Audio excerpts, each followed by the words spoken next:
does a chiropractor think they can treat acute otitis media?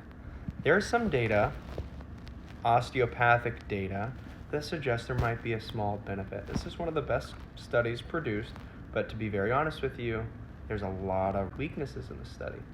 However, let's assume that this osteopathic study is true.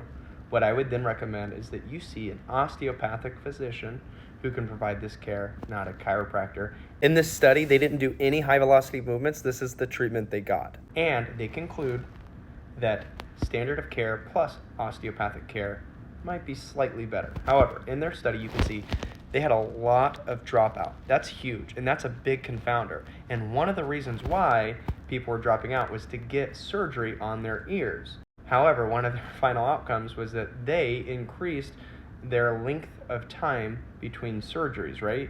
However, their dropout participants were dropping out to get surgery. So that's a huge confounder that the study doesn't really account for, and I don't know if you can make any reasonable conclusions from this. Risk of osteopathic manipulation is pretty low, and it's oftentimes covered by insurance. So if you're going to seek some sort of additional care, I would seek an osteopathic physician over a chiropractor for acute otitis media.